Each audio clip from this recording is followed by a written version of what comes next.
Hanuman Beniwal, you have 5 minutes. 6-7 जल्दी जल्दी। सभापति महोदय, आज सबसे Plus पहले the तो points. मैं आपको धन्यवाद दूंगा कि 193 पे जो चर्चा चल रही खेलों पे उस पर मुझे बोलने का मौका दिया। भारत में खेलकूद को बढ़ावा देने की आवश्यकता के संबंध में सरकार द्वारा उठाए गए कदमों की तरफ युवा कार्यक्रम और खेल मंत्री जी का मैं ध्यान आकर्षित करवाना चाहूँगा। सदन के अंदर इस चर्चा के अंदर मेरे से पहले कई वरिष्ठ साथियों ने अपनी अपनी राय दी थी। भारत में खेल प्राचीन काल से आधुनिक काल तक परिवर्तन की विभिन्न अवस्थाओं से गुजरे। कबड्डी, शतरंज, खो खो, कुश्ती, गिल्ली डंडा, तीरंदाजी आदि परंपरागत खेलों के अलावा विभिन्न देशों के संपर्क में आने भारत में क्रिकेट, जूडो, टेनिस, बैडमिंटन आदि खेलों का भी खूब प्रचलन हुआ। साउथ में भारत सरकार की वेबसाइट पर खेलों के संबंध में दिए गए वक्तव्य को पढ़ना चाहूँगा। उसमें लिखा है कि मानव के समग्र विकास में खेलों की अहम भूमिका रही। खेल मनोरंजन के साधन और शारीरिक दक्षता पाने के एक माध्यम के साथ साथ लोगों के बीच स्वस्थ प्रतिस्पर्धा की भावना विकसित करने और उनके बीच के संबंधों का अच्छा बनने में भी सहायता करते हैं। इंटरनेशनल स्तर पर खेल के क्षेत्र में प्राप्त उपलब्धियों ने राष्ट्र को हमेशा ही गौरवान्वित किया। ये बात तो सही है महोदय, लेकिन मैं मंत्री जी को ये बताना चाहता हूँ कि हमें ग्रामीण क्षेत्र में बुनियादी सुविधाओं को बढ़ाना होगा। किस तरह बढ़ाना, किस प्रकार हम गाँव के अंतिम छोर पर बैठे उस प्रतिभाशाली खिलाड़ी को आगे ला सकें जिसके पास वित्तीय संसाधन नहीं है। इस हेतु हमें सोचना होगा। सौद महोदय, आज जब जनसंख्या की बात आती है तो समूचे विश्व में दूसरे नंबर पर भारत का नंबर है। ओलंपिक मेडलों की बात आती है तो हम बहुत पीछे हैं, क्योंकि जो देश ओलंपिक मेडल लाने में अग्रणी पंक्ति में खड़े हैं, चाहे वो चीन हो जिसकी जनसंख्या हमसे अधिक है, या और उन देशों में एक तेज स्पोर्ट्स ट्रेनिंग स्कूलों का मॉडल है जिसके जरिए उसका पैसा ट्रेनिंग पर ही खर्च होता है। इस वर्ष के बजट में खेल मंत्रालय को 3062.60 करोड़ रुपए का प्रावधान किया गया, जो 21-22 के बजट अनुमान की तुलना में 11.08% अधिक है। ये बात सही है कि अपने खेलो इंडिया सहित कई योजनाओं के माध्यम से खेल क्षेत्र में व्यापक सुधार की कोशिश की है, लेकिन ओलंपिक मेडल लाने में हम पीछे क्यों हैं, इस पर गंभीरता से सोचना होगा। हमें सरकार के स्तर से बिना किसी भेदभाव के उन प्रतिभाओं को आर्थिक संबल देना होगा जो योग्य, और तब जाकर भारत का नाम भी ओलंपिक मेडल लाने वाले देशों में अग्रणी पंक्तियां पहले, दूसरे, तीसरे स्थान होगा, क्योंकि हमारे यहाँ प्रतिभाओं की कोई कमी नहीं है। हमारी प्राचीन सभ्यता और संस्कृति में भी खेलों का बहुत बड़ा महत्व बताया गया। हमारी संस्कृति ने हमें बहुत कुछ सिखाया।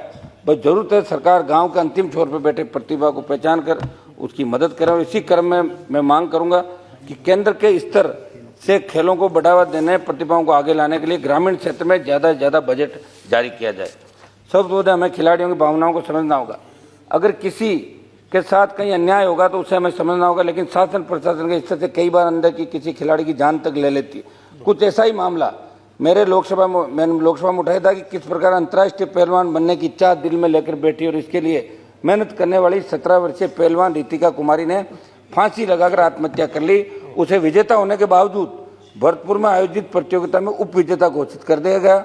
मैंने विस्तार से सदन में मामले को रखकर केंद्रीय जांच एजेंसी जांच की मांग की और आपने इस राज्य का विषय बताकर ड्रॉप कर दिया, लेकिन ऐसे संवेदनशील मामले के अंदर केंद्र को हस्तक्षेप करना चाहिए। मेरी खेल मंत्री जी से मांग है कि इस मामले को भी दिखवाकर इसको आप मंगवा के दिखवाएं। इसमें मेरी मांग है, मेरी आपके माध्यम से मांग है, खिलाड़ियों के प्रशिक्षण के अहम हिस्सों में खिलाड़ियों पर उत्पन्न होने वाली मानसिक दबावों से निपटने के तरीकों को भी शामिल किया जाना चाहिए। समझ महोदय, आज खेलों के क्षेत्र में जो चयन करता है उनमें से कई संकीर्ण मानसिकता के लोग बैठे हैं। इसका एक उदाहरण देना चाहूंगा। अभी नवंबर 2021 में मंत्री जी मैंने आपको बताया था, आपने उसके अंदर मदद भी करी थी। 2021 में बहरीन में एशियाई यूथ पैरा गेम्स आयोजित हुए। उसमें मेरे राजस्थान की सीकर जिले की एक दृष्टिबाधित बेटी थी शालिनी चौधरी, और पैरा ओलंपिक कमेटी में बैठे कुछ लोगों ने उसके पासपोर्ट से जुड़ी जानकारी गलत भेज दी, जो वीजा में गलत अंकित हो गई थी।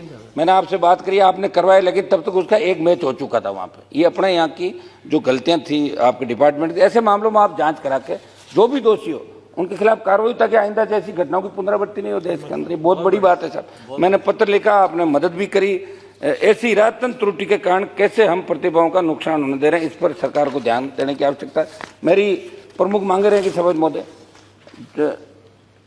मेरे संसदीय क्षेत्र नागौर जहाँ से मैं आता हूँ, सेंट्रल स्पोर्ट्स यूनिवर्सिटी खोली जाए और वहाँ यूथ हॉस्टल के लिए जमीन उपलब्ध है, 4 दीवारें भी बनाई। आप यूथ हॉस्टल की भवन निर्माण का बजट जारी करें। मैंने आपसे व्यक्तिगत निवेदन भी किया था, और आप क्योंकि खुद नौजवान हैं, नौजवानों की राजनीति करें, हमारा ध्यान भी पूरा रखते हैं, तो नागौर को आप विशेष रूप से लिखें। राष्ट्रीय व अंतर्राष्ट्रीय स्तर के भारतीय खिलाड़ियों के कल्याण के लिए आपकी पंडित दीनदयाल उपाध्याय राष्ट्रीय कल्याण कोष योजना चल रही है। इसमें आप आर्थिक तंगी में रहने वाले खिलाड़ी 5 लाख रुपए तक मदद करते हैं। इसमें राशि को 15 लाख रुपए बढ़ाकर एक मिनट प्लीज कोऑपरेट। एक मिनट सर, 15 लाख करवाने का कराएं सर। पर्वतारोही मंत्री महोदय, पर्वतारोही बहुत ज्यादा गाँव के बच्चे इसके अंदर बहुत ज्यादा आकर्षित हो रहे हैं, लेकिन आर्थिक संसाधनों का अभाव में सरकारी उनको मदद नहीं मिलती। मेरी मांग रहेगी कि पर्वतारोही के लिए सरकार के स्तर से 10 लाख रुपए से अधिक आर्थिक मदद देने का प्रावधान बनाया जाए, क्योंकि इससे खर्च बहुत आता है। राष्ट्रीय खेल हॉकी को बढ़ावा देने की दिशा में कारगर कदम उठाया जाए। एक मिनट में समाप्त करूँ, मैं कुछ डिमांड है मेरी सर। प्रत्येक जिला मुख्यालय पर प्रत्येक जिला में आधुनिक सुविधाओं युक्त मैदान विकसित किए जाए। कबड्डी को ओलंपिक में शामिल करने के लिए भारत पैरोकारी करें। गाँव के परंपरागत खेलों को बचाने की दिशा में कार्य किया जाए। लास्ट है मेरा, आर्थिक कमी के कारण तीरंदाजी क्षेत्र के प्रतिभाशाली खिलाड़ियों के पास धनुष नहीं है, शूटिंग के क्षेत्र की प्रतिभाओं के पास संसाधन नहीं है। वो MP MLA के पास आते हैं कि आप नया धनुष हमें दिलाओ, हमें पिस्टल दिलाओ, बंदूक दिलाओ। तो हम केंद्र को ऐसे मामलों पर भी ध्यान देने की आवश्यकता है। रितेश पांडे जी, लास्ट है मेरा, 1 गोल्ड, इसमें हम मदद करेंगे, 2 रजत व 4 कांस्य पदक हमें प्राप्त हुए हैं।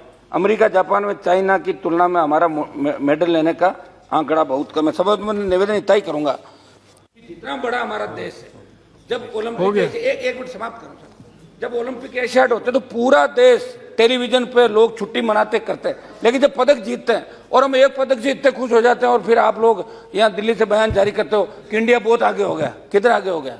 सबसे ज्यादा आगे हुआ कोरोना में भूतों में, हमारा 50 लाख मरे इस इंडिया के अंदर। शुरू करिए। मेरा खेल मंत्री जी से निवेदन है, आप नौजवान हैं, बहुत एक मिनट सर समाप्त तो करना दीजिए, बात तो समाप्त, एक सेकंड, लास्ट सेकंड पंडित जी, माइक बंद हो गया है। एक सेकंड समाप्त हो गया, 1 सेकंड।